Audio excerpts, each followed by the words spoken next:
بسم اللہ الرحمن الرحیم۔ حضرت جابر بن عبداللہ انصاری رضی اللہ تعالیٰ عنہ روایت کرتے ہیں کہ حضرت صلی اللہ علیہ وآلہ وسلم نے ارشاد فرمایا کہ میں لوگوں میں حضرت آدم علیہ السلام سے سب سے زیادہ مشابہ ہوں، اور لوگوں میں مجھ سے سب سے زیادہ مشابہ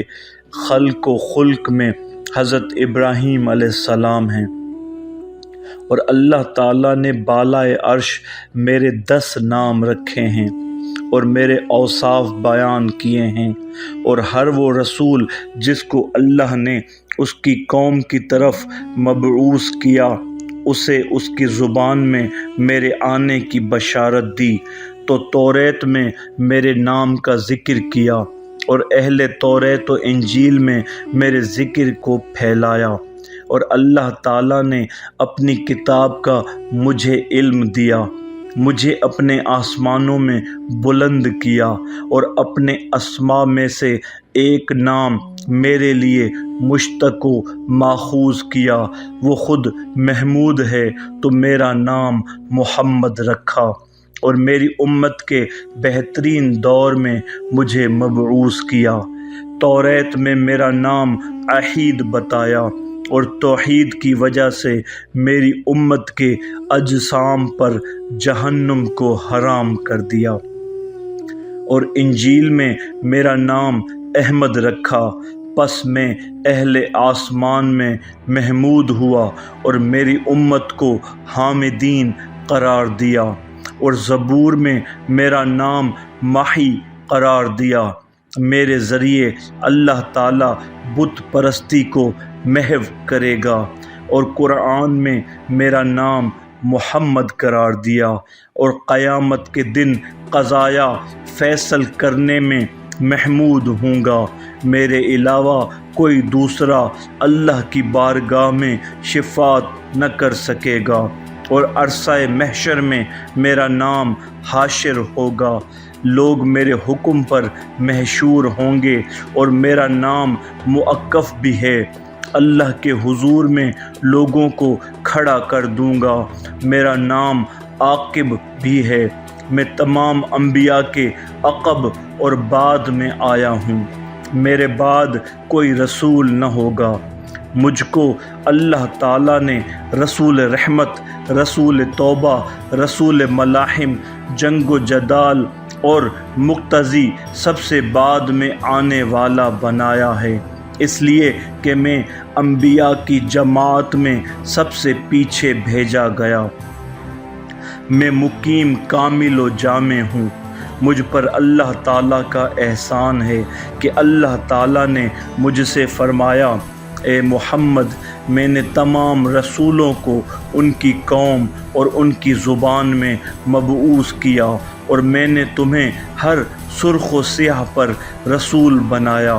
اپنی مخلوق میں، اور تمہیں رعب دے کر تمہاری مدد اس طرح کی کہ اور کسی کی مدد نہ کی، تمہارے لیے مال غنیمت کو حلال قرار دیا، حالانکہ اس سے قبل کسی کے لیے مال غنیمت حلال نہیں کیا۔ میں نے تمہیں عرش کے خزانوں میں سے ایک خزانہ عطا کیا، وہ فاتح الکتاب اور سورہ بقرہ کی آخری آیتیں ہیں۔ ہم نے تمہاری امت کے لیے پوری روئے زمین کو جائے سجدہ قرار دیا، اور اس کی مٹی کو مطہر اور پاک کرنے والی بنایا۔ میں نے تمہیں اور تمہاری امت کو نعرہ تکبیر عطا کیا۔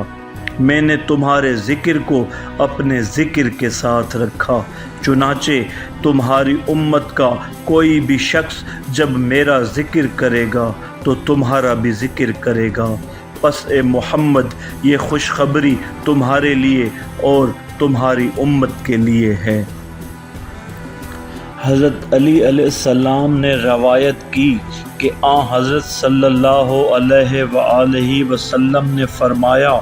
5 خصلتیں میں مرتے دم تک نہیں چھوڑوں گا۔ نمبر 1، پست زمین پر بیٹھ کر غلاموں کے ساتھ کھانا کھانا۔ نمبر 2 گدھے کی سواری پالان باندھے کے، نمبر 3 بکری کا دودھ اپنے ہاتھ سے دونا، نمبر 4 کمبل کا لباس پہننا، اور نمبر 5 بچوں کو سلام کرنا کہ یہ میرے بعد میری سنت قرار پائیں۔ عبایہ بن ربعی کا بیان ہے کہ میں نے ابن عباس سے قول خدا الم یجد کا یتیمن فآوا، کیا اس نے تم کو یتیم نہیں پایا پھر ٹھکانہ فراہم کیا، سورہ ضحیٰ آیت نمبر 6 کی تفسیر دریافت کی تو انہوں نے کہا کہ حضرت صلی اللہ علیہ وآلہ وسلم کو یتیم اس لیے کہا گیا کہ وہ مخلوقات میں یکتا تھے، روئے زمین پر ان کا کوئی مثل و نظیر نہ تھا، نہ اولین میں کوئی نظیر تھا نہ آخرین میں۔ اس بنا پر اللہ تعالیٰ نے اپنی اس نعمت کا احسان جتاتے ہوئے کہا کہ کیا ہم نے تم کو یکتا اور بے نظیر نہیں پایا، اور میں نے لوگوں کو تمہاری طرف موڑ دیا تاکہ لوگ تمہیں پہچانیں اور تمہارے فضل و شرف کو سمجھیں۔ وَوَجَدَكَ ضَالًّا فَهَدَىٰ، اور راستے سے ناواقف دیکھا تو راستہ دکھایا، سورہ ضحیٰ آیت نمبر 7۔ میں نے دیکھا کہ تمہاری قوم تمہیں ضال و گمراہ سمجھتی ہے تو میں نے تمہاری معرفت کی طرف ان کی ہدایت کی۔ وَوَجَدَكَ عَائِلًا، میں نے تم کو تمہاری اس قوم کی نظر میں فقیر و مفلس پایا تو میں نے تم کو خدیجہ کی دولت کے ذریعے غنی و مالدار کر دیا۔ پھر اللہ تعالیٰ نے تم پر مزید فضل کیا کہ تمہاری دعا کو مستجاب قرار دیا، یہاں تک کہ تم کسی پتھر کے لیے یہ دعا کرو کہ وہ سونا بن جائے تو وہ پتھر سونا بن جائے گا۔ اور اس نے تمہیں ایسے وقت پر کھانا بھیجا جب تمہارے پاس کچھ کھانے کو نہ تھا، ایسے وقت پر پانی بھیجا جب تمہارے پاس پانی نہ تھا، اور تمہاری ایسے وقت ملائکہ سے مدد کی جب تمہارا کوئی مددگار نہ تھا، اور ان کے ذریعے تمہارے دشمنوں پر تم کو فتح دلائی۔ ابن عمیر روایت کرتے ہیں کہ امام جعفر صادق علیہ السلام نے فرمایا، اللہ تعالیٰ نے اپنے نبی کو یتیم اس لیے بنایا تاکہ ان پر کسی کی اطاعت فرض نہ رہے۔